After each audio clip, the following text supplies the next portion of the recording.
Not every fighter on the UFC roster is ranked where they truly belong. Any mixed martial arts fan would agree with this argument. This works both ways. Some are underrated, while others are given more credit than they deserve. Today, we're going to talk about overhyped athletes in the sport's premier promotion who are still ranked among the top but, for various reasons, clearly shouldn't be. It's hard to believe, but Alexander holds the 6th spot in the light heavyweight division. Looking at his record from December 21, 2019, to the present day, it's clear that Rakic has only 2 modest victories, one over Anthony Smith and another against Thiago Santos. 2 wins in 6 years for a fighter ranked 6th in the world sounds rather grim. Meanwhile, the number of losses he has accumulated over this period is significantly higher, raising serious concerns about his current form and future prospects. While he managed to bounce back from his loss to Volkan Oezdemir, starting from the year 2022, it seems like he has completely forgotten how to win. Yes, Alexander is currently on a 3-fight losing streak. The first one might be excused due to an unfortunate injury in his bout against Jan Blachowicz. However, the second loss, which came against Yuri Prochaska, left plenty of questions. The Czech fighters secured a dominant victory, finishing the fight in the second round, delivering a major blow to Rakic's reputation. However, his most recent loss against Magomed Ankalaev raises even more questions. In that fight, Alexander failed to land a single meaningful strike, casting serious doubt on his abilities and readiness for future competition. In this context, one has to wonder what he can even hope to achieve at this point. It seems like his only real chance of winning now comes down to randomly landing a high kick, much like he did in his fight against Jimmy Manoa. With this trajectory, his career is becoming a cause for concern, and fans are undoubtedly expecting changes and improvements from him moving forward. Benoit Saint-Denis was considered one of the most dangerous fighters in the lightweight division up until the year 2024, despite beginning his UFC career with a loss. Over the next 2 years, the Frenchman built a 5-fight winning streak against opponents who weren't exactly top tier and finally received a real test. Yes, we're talking about Dustin Poirier. Benoit entered as the favorite and seemed poised to break into the upper ranks of the division. And in the first round, it looked like he had what it takes. But by the second, the seasoned American made it clear that Saint-Denis was not yet ready to compete at the highest level. It later came out that the God of War had contracted an infection before the fight, and fans assumed he would bounce back in his next bout. He was given another experienced opponent, though not on the level of Dustin. Renato Moicano stepped into the octagon as the underdog, but immediately showcased high-level grappling, dominating Saint-Denis on the ground for nearly the entire first round. The damage from that opening stretch was so severe that the Frenchman wasn't allowed to continue into the third. And this is where the real question arises: is Benoit overrated? It's clear that he's still young and has room to grow, but back-to-back one-sided losses can't go unnoticed. That's why the 13th ranked lightweight finds himself on our list today.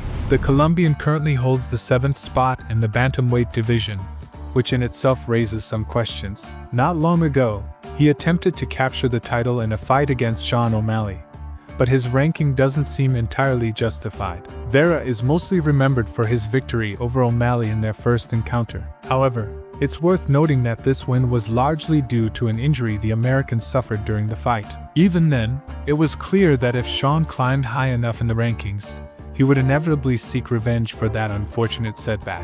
While O'Malley was rising through the ranks, the Colombian also made his way up. However, many of his victories came either against seasoned fighters past their prime or against opponents who were, at best, average. That's how he managed to defeat well-known names like Dominic Cruz and Frankie Edgar. But his past success can't overshadow the fact that when faced with a top-tier opponent like Corey Sandhagen, Vera hit a wall he couldn't break through. In his title fight, Marlon once again failed to showcase his best attributes, coming up short in one of the most lopsided matchups in recent memory. The only memorable moment was when he absorbed a brutal knee to the jaw and, remarkably, managed to stay on his feet. His main asset remains his toughness.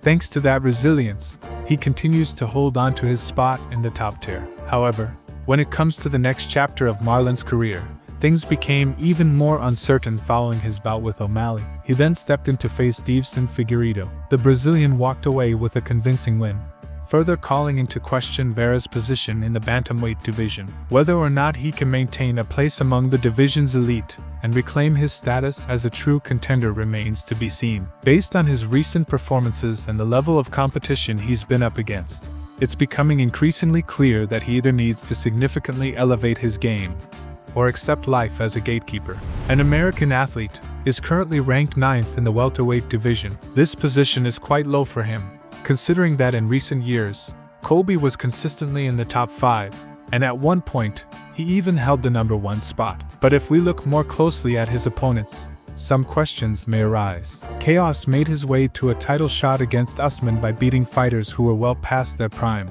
such as Damian Maia, Rafael dos Anjos, and Robbie Lawler. In his first attempt, he performed decently but still lost. He then went on to defeat the aging Tyron Woodley, only to lose again in a rematch with Cameron. After that, he managed to beat Jorge Masvidal, but Masvidal was far from being considered a top fighter at the time. Surprisingly, after this, Chaos earned another title shot against Leon Edwards, but he looked incredibly weak in that bout. His most recent fight ended in a loss to Buckley due to a cut, although it's doubtful he could have secured a victory even without the injury. In the end, it's clear that Colby has lost all the major fights of his career, even though the UFC bosses gave him numerous chances. Perhaps Covington stayed at the top for so long because of his trash talk, but ultimately, that shouldn't be the basis for high rankings.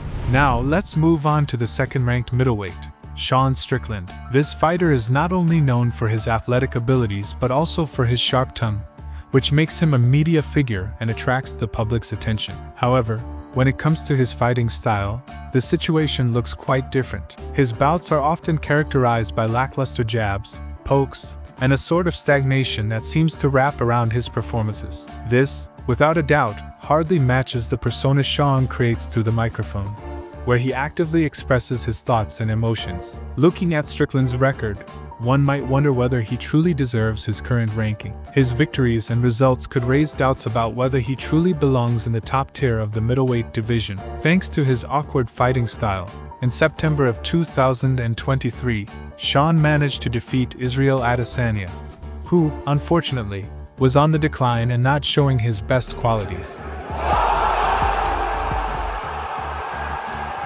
Yes, the American was able to put on a solid performance in that fight. However, after his victory over the last dominant force, he couldn't build on that success. There followed 2 matches against Dricus du Plessis, with a fight against Paulo Costa in between. The first bout against du Plessis was competitive and made fans hope for an intriguing rivalry. But by the second bout, there were no more questions about the strength and skill of both fighters. Sean failed to show the confidence that was expected of him, and it seems that his chance at another title shot has now become a distant dream. Strickland's rise to such high positions in the rankings can be seen as a fortunate turn of events. This brings up the question, what's next for the American in his career?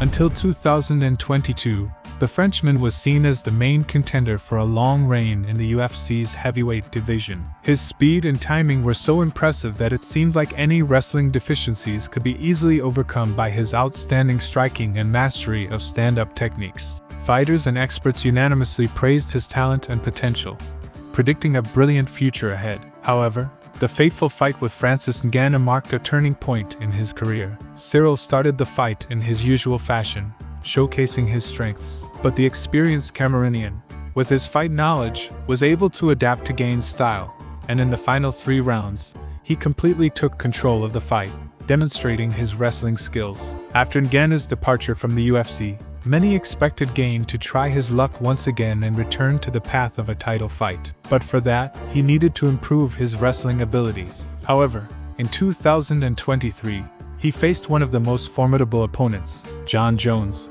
and once again suffered a setback. The fight ended early in the first round, which was a real disappointment. However, the final blow for the fans came with his performance against Alexander Volkov. In that fight, Cyril was thoroughly defeated by the Russian athlete, but to many people's surprise, the judges somehow awarded the victory to the Frenchman. This decision sparked a wave of discussions and dissatisfaction. Gane's issues in this fight remained the same. He once again failed to defend against wrestling in the 3rd round, and his striking didn't look any better. Furthermore, new weaknesses became apparent in this fight. His speed and reaction were no longer what they once were. It's possible that Cyril isn't training enough, or has even lost motivation in mixed martial arts, which could explain his recent results. The confusion and uncertainty surrounding his future path make one question the actual level of his preparation. Despite still holding the second spot in the heavyweight ranking, it seems that this position won't last for long. Our top wouldn't be complete without the former welterweight champion Leon Edwards. Yes, the Brit was on a streak of 12 wins, but before the title fight with Kamaru Usman,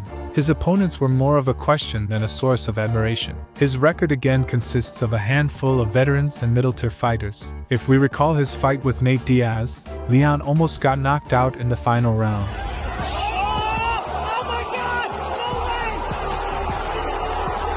In the championship bout, he lost all 5 rounds decisively, yet somehow managed to snatch the victory.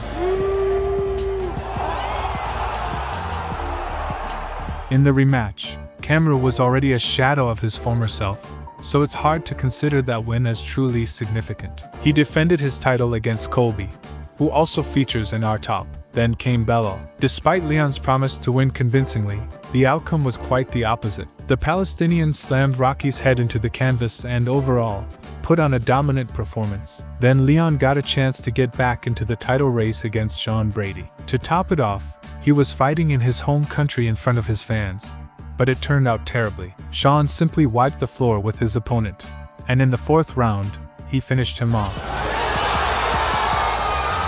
Yes, Rocky still holds the 3rd spot in his division, but it feels like this is a temporary situation, and soon he'll have to drop even lower.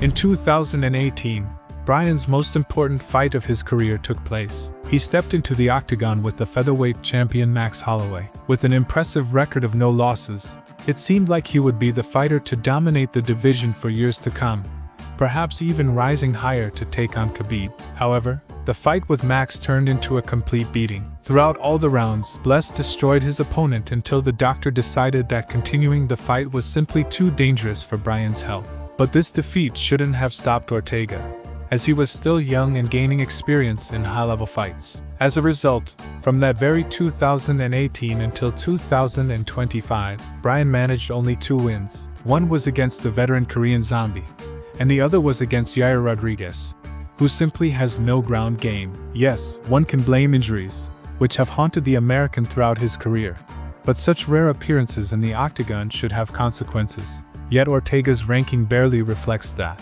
Ortega lost the most important fights of his career. This includes the aforementioned top fight with Max Holloway, as well as another championship bout with Volkanovski. His most recent appearance in the cage could be considered a title contender match, but in it, Ortega was decisively beaten by the more active Diego Lopez. What lies ahead for Bryan's career is unclear. However, it is obvious that his spot at number 6 in the featherweight division is not entirely justified, given how infrequently he enters the octagon and how rarely he wins. Next up is Jamal Hill, who is currently ranked 4th in the light heavyweight division. But what is he even doing in the top ranks?